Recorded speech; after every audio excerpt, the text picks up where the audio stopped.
여러분, 우리는 하나님의 작품입니다. 하나님께서 우리를 굉장히 정말 놀라운 존재로 창조하셨는데 그 부분에 대해서 찾아보자면 꽤 많은 부분들을 우리가 찾을 수 있습니다. 한 가지만 찾아봅시다. 한 가지만. 지금은 굉장히 아름다운 계절입니다. 예, 봄도 참 아름다운데 가을도 봄 못지 않습니다. 이렇게 산가들을 보게 되면 단풍이 막 예쁘게 물들고 있고 이렇게 가을이 깊어가는 이러한 분위기를 우리가 가을 하늘을 바라보면서도 느낄 수 있고 산과 들을 보면서도 느낄 수 있습니다. 그래서 여러분들은 이러한 가을의 아름다움을 보면서 어떻게 표현합니까? 그냥 입 꾹 다물고 그냥 무표정한 그러한 모습을 취합니까? 감탄하지요. 와, 멋있다. 와, 아름답다. 와, 가을이다. 막 그러지 않습니까? 네. 우리 마음에서 가을이라는 이 생태계의 아름다운 이 변화를 보면서 이 감탄을 쏟아내는데 이것은 인간만이 할 수 있는 감정 표현이지요. 뭐 개라든지 고양이가 가을 보면서 막 감탄하는 거 봤습니까? 네. 동물들은 자연의 절경을 보면서 감탄 못합니다.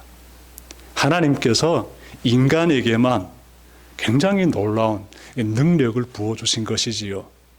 창조의 세계를 바라보면서 감탄할 수 있는 이런 감정을 하나님께서 우리에게 부어주신 것이지요.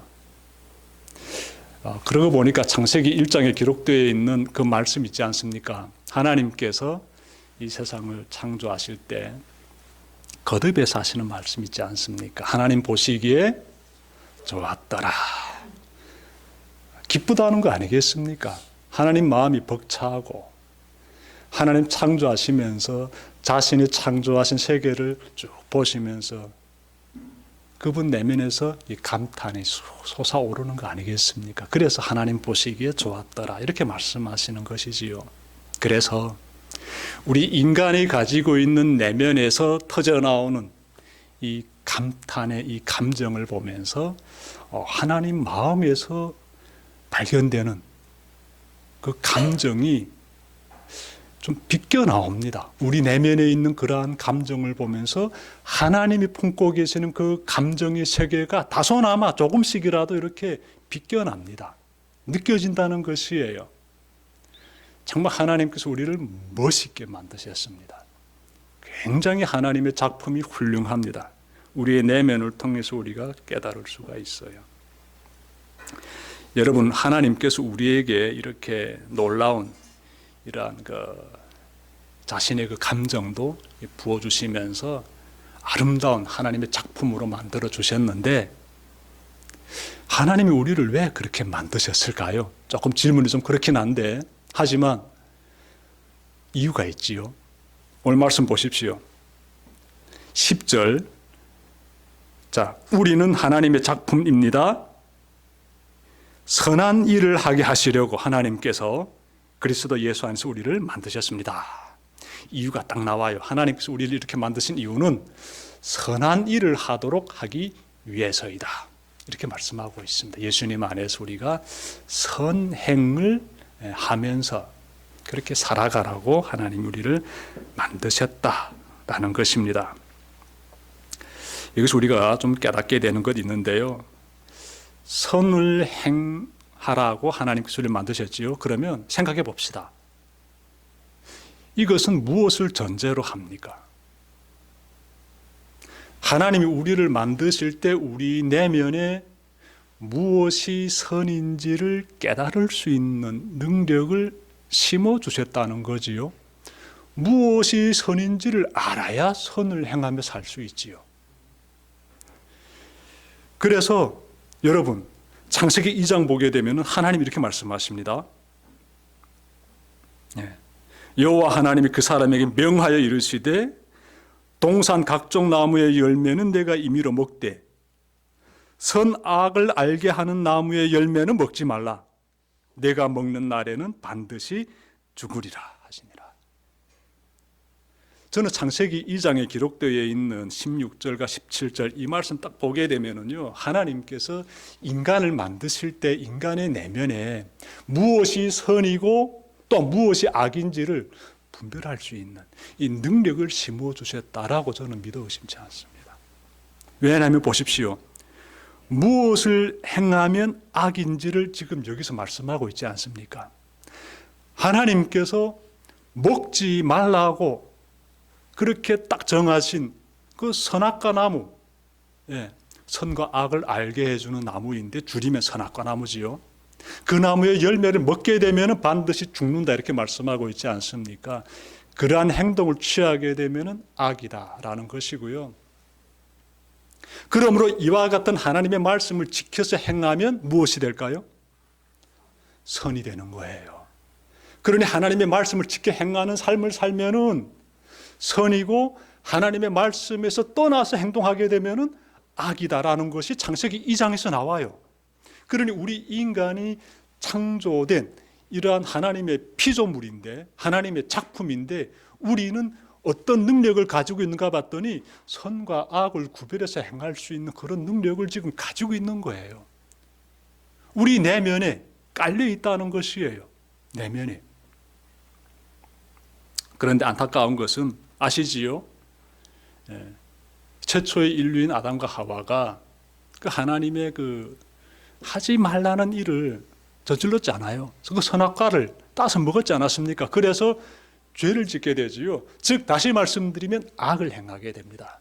그래서 우리 내면에는요, 선이라는 그 하나님이 심어주신 참 아름답고 귀한 것이 내재되어 있는데, 우리 안에 깔려 있는데, 또 한편 이 최초의 인류가 죄를 범함으로써 악이라는 이러한 부분도 이렇게 혼재되어 있어요. 우리 내면에. 우리는 이런 상태를 항상 놓치지 말고 살펴봐야 됩니다. 그래야만이 우리가 선을 행하면서 살 수가 있다는 것이지요.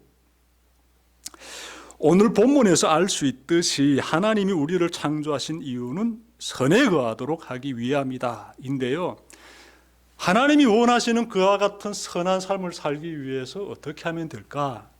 여기에 대해서 미가서 6장 8절 말씀과 더불어 좀 전해드리겠습니다. 제가 말씀 찾아 읽겠습니다. 미가서 6장 8절. 사람아, 주께서 선한 것이 무엇임을 내게 보이셨나니 여호와께서 내게 구하시는 것은 오직 정의를 행하며 인자를 사랑하며 겸손하게 내 하나님과 함께 행하는 것이 아니냐. 거의 지금으로부터 한 2700년 전에 활동했던 미가 선지자를 통해서 하나님이 하신 굉장히 귀한 말씀이에요. 선하게 살아간다는 것이 무엇인지 여기서 말씀하고 있습니다. 세 가지 말씀하고 있어요. 하나는 정의를 행하고, 하나는 인자를 사랑하고, 끝으로 하나님과 동행하는 것. 어떻게 겸손하게 하나님과 동행하는 것. 그래서 미가서 6장 8절 말씀 여러분들이 외우면 참 좋겠습니다. 이 부분에 대해서 오늘 좀 하나하나 좀 찾아보려고 하는데요. 첫째로 하나님이 원하시는 선한 열매를 맺기 위해서는, 즉 여러분이 선에 거하려면 정의를 행해야 합니다. 정의. 하나님께서 미가 선지자를 통해서 가르치신 이 말씀 가운데서도 알 수 있듯이 우리가 선을 행하려면 정의를 삶에서 구현해야 돼요. 여러분, 정의로운 사회가 참 살기 좋은 사회입니다. 여러분들 어떤 사람과 함께하고 싶습니까? 어떤 사회에서 그리고 살고 싶습니까? 여러분들 아마 누구나 다 정의로운 사람하고 같이 살고 싶을 것이에요. 불의를 행하고 이런 사람하고 같이 지내고 싶은 사람 아마 세상에 없을 거예요. 또 사회도 마찬가지입니다. 정의로운 사람들이 차고 넘치는 그러한 정의로운 사회에서 살고 싶지, 이 불의가 판을 치는 사회에서 살고 싶은 사람 아마 세상에 없을 것입니다. 생지옥이니까 그런 사회는. 하나님께서 이 정의를 행하는 것이 그것이 선이다 이렇게 말씀하고 있는데요. 우리는 누구나 또 정의를 추구하고, 그런데 여러분, 이 사회에서 살아가고 있는 인간들이 정의를 추구하고 있는데 이 부분을 깊이 파고 들어가다가 하나님을 영접한 사람이 있습니다. 누군가 하면요, 20세기에 뛰어난 지성인 하게 되면은 몇 사람 손꼽히는데 그 중에 대표적인 한 사람 찾자라면은 C.S. 루이스가 되겠습니다. 옥스퍼드 대학에서 교수로도 일했고, 이 사람은 나이와 연대기라는 유명한 책도 쓴 작가이기도 한데요. 이 사람이 쓴 아주 좋은 책들이 여러 권 있습니다. 그런데 이 C.S. 루이스가 원래 무신론자였어요. 영국 사람이고요. 1차 세계대전과 2차 세계대전을 다 겪었습니다. 그러면서 이 사람은 사회를 봤어요. 굉장히 총명한 사람이고요. 박식한 사람이고, 옥스퍼드 대학 하게 되면 세계적인 대학이지 않습니까? 거기서 교수로도 일했던 사람이면은 뭐 두뇌가 명석한 사람이죠. 난 하나님 안 믿는다. 왜냐하면 세상을 보니까 너무 불의하다. 정의롭지 못하다. 악이 판을 치고 있다. 나는 그러므로 하나님을 믿을 수가 없다. 이렇게 이 사람은 무신론자로서 삶을 살아왔습니다. 그러다가 이 루이스가 어느 날 한 가지 질문을 하게 돼요. 제가 그 내용을 좀 이렇게 풀어서 여러분들에게 한번 읽어드리겠습니다. 이 세상이 정의롭지 못하다는 것을 내가 어떻게 알게 되었는가? 이 질문이 참 중요합니다. 내가 정의롭지 못한 것을, 그러니까 이 세상이 정의롭지 못한 것을 내가 어떻게 알게 되었는가? 여러분, 이 질문 그냥 쉬운 질문이라고 생각할 수 있는데 파고 들어가게 되면 인간 내면에 깔려있는 본성을 건드립니다. 루이스는 명석한 사람이므로 이 유럽 사회를 보면서 또 세계를 보면서 이 세상 가운데 퍼져 있는 이 불의함을 보면서 막 지적했잖아요. 난 그러므로 하나님 믿지 않는다. 그랬는데 어느 순간 내가 이렇게 이것이 옳고 그름을 말하고 있는데, 이것이 정의요, 이거는 불의요라고 내가 지금 이렇게 판단하고 말하고 있는데, 이러한 판단 기준은 어디에서 왔을까? 이 질문이에요. 이 질문이에요. 내 안에 어떤 기준이 있기 때문에 내가 지금 이러한 생각을 하고 있는 것이다 라는 것을 발견하게 되고요. 그리고 내 안에 있는 이러한 기준은 어디에서 왔을까라고 지금 질문하는 거예요. 어디에서 왔겠습니까? 아무리 찾아봐도 그 기준은 하나님으로부터, 창조주로부터 온 거예요. 우리 내면에, 본연에, 이 내면에 깔려 있는 것이에요. 정의를 사모하는 마음, 이것은 정의인데라는 기준, 그 하나님이 주신 거예요. 아무리 찾아봐도 그 근원지가 어디인지 생각해 보니까 그건 하나님으로부터 온 거예요. 그래서 그가 이 사실을 깨닫고 나서 하나님을 믿게 됩니다. 선을 행하는 사람이라면 마땅히 정의로운 삶을 살아야 합니다. 하나님은 모든 사람의 마음에 선을 사모하는 그러한 마음을 심어주셨어요. 선을 사모하는 마음. 정의를 사모하는 마음도 동일합니다. 정의와 선행, 분리해서 찾아볼 수 없습니다. 다 함께 연결해서 찾아봐야 돼요. 제가 처음에 말씀 전할 때 하나님 우리에게 이 세상을 바라보면서 하나님의 마음을 헤아릴 수 있는, 하나님의 감정을 우리가 지니고 있다, 이렇게 제가 전해드렸는데 너무나 아름답지 않아요. 그 마음 가운데 선을 사모하는 마음, 정의를 사모하는 마음 다 하나님께서 우리가 간직할 수 있도록 부어주신 것이에요. 이 부분은 여러분들께서 늘 마음 가운데 잘 간직하고 믿음의 삶을 살아가셨으면 참 좋겠습니다. 우리는 본능적으로 다른 사람의 생명과 그리고 다른 사람의 생명은 보호해줘야 된다라고 생각하지요. 예. 그건 누가 가르쳐줘서 알게 된 거 아니지요. 타인의 생명 존중해주고 타인의 재산 지켜줘야 된다는 것은 우리가 본능적으로 가지고 있는 이 도덕입니다. 이 윤리관이에요. 내면에 깔려있는 것인데 하나님께서 우리에게 심어주신 것입니다.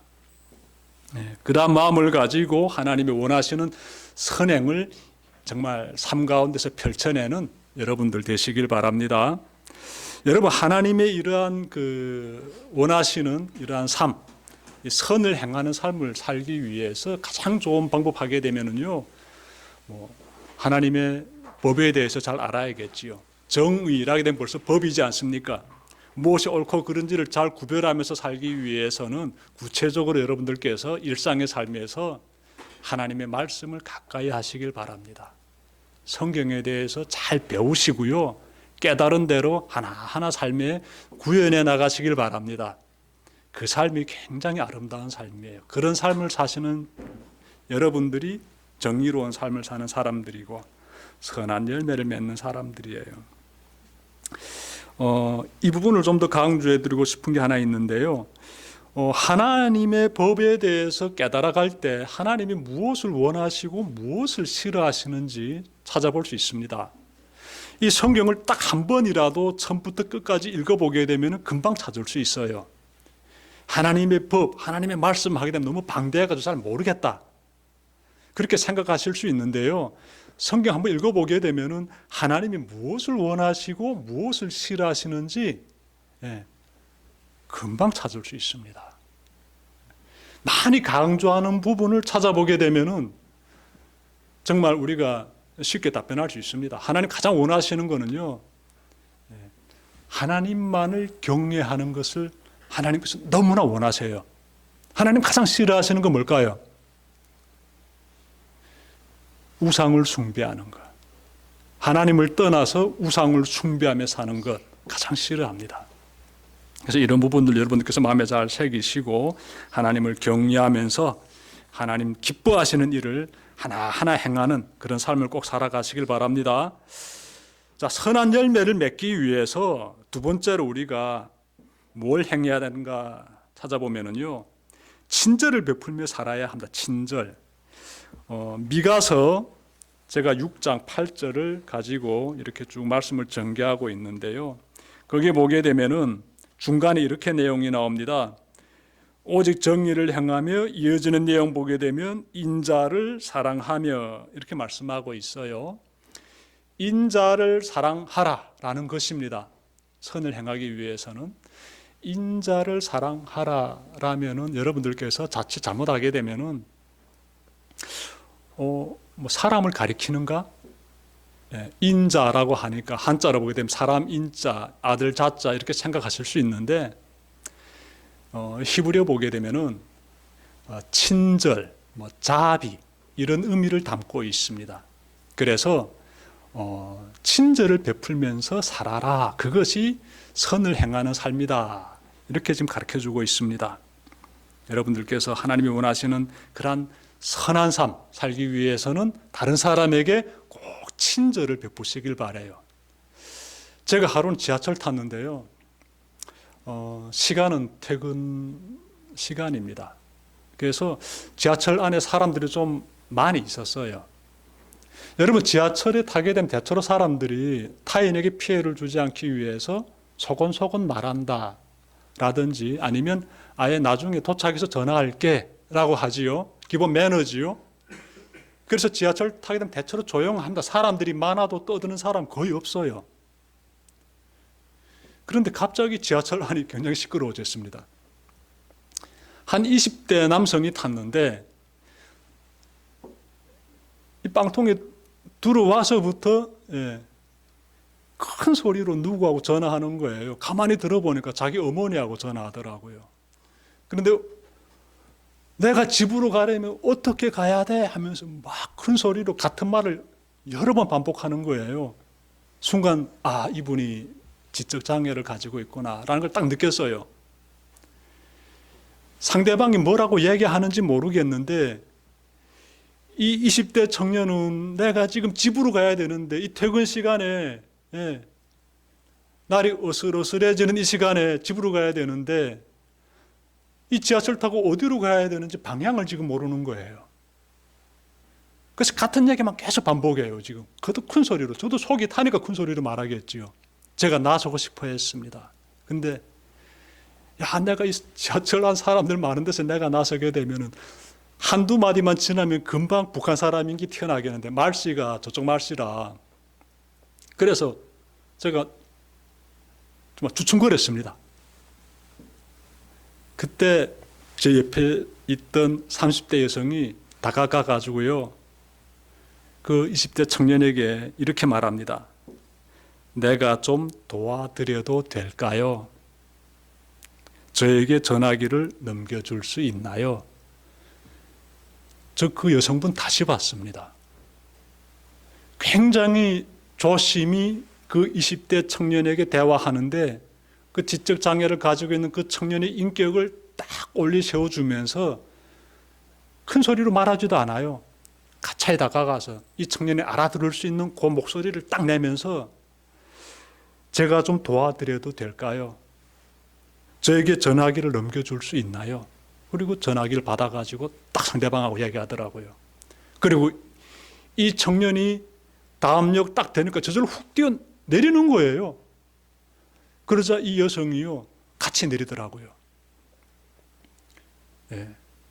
아마 잘 도착할 수 있도록 도와줬을 것 같아요.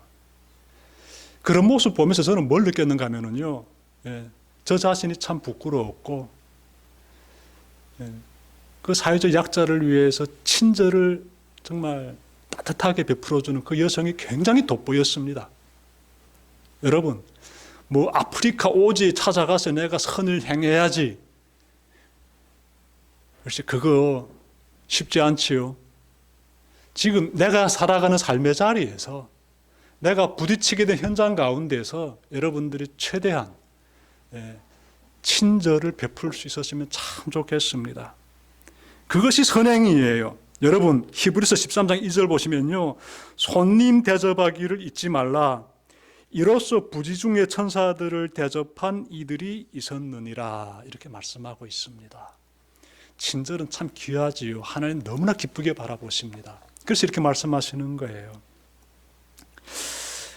자, 우리가 선한 일을 하기 위해서 세 번째로 뭘 해야 되는가 하면요, 겸손히 하나님과 동행해야 합니다. 우리는 하나님의 작품이며 하나님께서 우리를 통해 이루시려는 것은 선행이었습니다. 선행. 우리가 하나님이 원하시는 선한 일을 하며 살려면 끝으로 하나님과 동행하라, 이렇게 미가 선지자는 말했어요.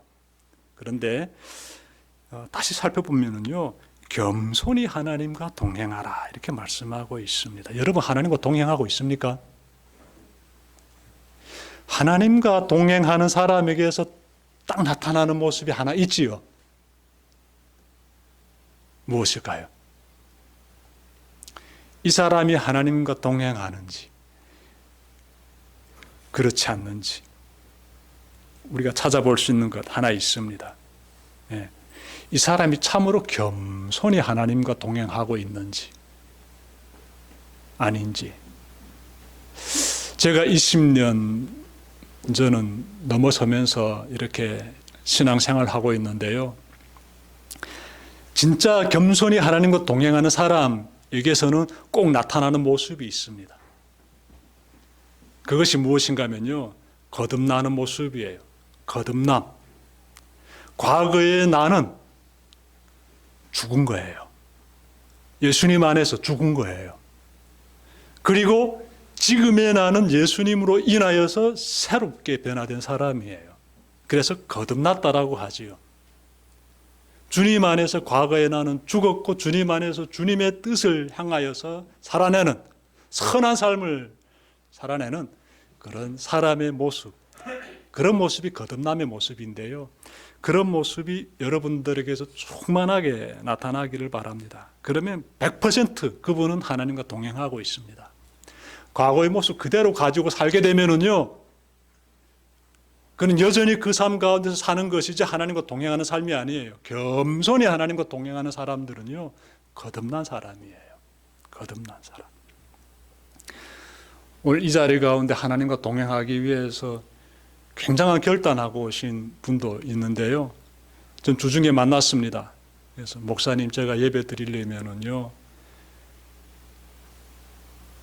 현장을 비워야 되는데 그러면 60만 원 내야 된대요. 다른 사람이 대신 그 일을 해야 되면 나는 그 사람에게 60만 원 줘야 합니다. 라고 얘기하시더군요. 그런데 그분이 오늘 예배에 참석했습니다. 여러분, 과거에 주님을 믿기 전 일하게 되면 이런 행동은 있을 수가 없는 모습이에요. 일어날 수가 없는 모습이에요. 주님을 믿고 주님 의지하면서 새롭게 거듭나는 그러한 삶을 살고자 결단하기 때문에 이런 모습들이 나타나는 것이에요. 굉장히 귀합니다. 하나님과 늘 동행하시면서 그 가운데서 하나님 주신 힘으로 잘 일어서시기를 바랍니다. 여러분들 모두도 마찬가지예요. 하나님 주신 힘으로 잘 일어서시길 바랍니다. 말씀 마치려고 합니다. 우리는 하나님의 작품이며 하나님이 우리를 만드신 이유는 우리가 선한 일을 하면서 살도록 하기 위함입니다. 하나님 뜻에 합당한 삶을 살려면 세 가지를 잘 행하시면 좋겠습니다. 첫째로 여러분들 살아갈 때 정의를 행하십시오. 정의. 아주 중요합니다. 예. 내 마음에 정의의 기준이 있어요. 하나님 말씀 보게 되면 무엇이 옳고 그른지 분별할 수 있습니다. 하나님 기뻐하시는 일, 하나님을 경외하는 일, 예배자의 삶, 성도의 삶, 의의 삶을 잘 살아내는 여러분들 되시길 바랍니다. 둘째로 이웃에게 친절을 베풀며 사십시오. 예. 주변에 있는 분들에게, 아니 가족에게부터 시작하면 참 좋을 것 같아요. 그리고 우리 교우들에게, 회사에 있는 동료들에게, 아니면 지하철에서 오고 가는 처음 만나는 사람들에게 내가 할 수 있는 친절을 베풀며 사실 때 우리 하나님께서는 그 모습을 굉장히 아름답게 바라보십니다. 선한 열매를 맺으면서 살아가고 있구나. 하나님께서 아마 미소를 지으실 것입니다. 셋째로 겸손히 하나님과 동행하면서, 하나님과 동행하는 삶이 가장 축복된 삶이지요. 안 그렇습니까, 여러분? 네. 정의를 행하는 사람, 이웃에게 친절을 베푸는 사람, 어찌 보게 되면 하나님과 동행하는 사람들이에요. 하나님과 동행하는 사람이 정의도 행하게 되고요, 이웃에게 친절도 베풀게 되는 것이에요.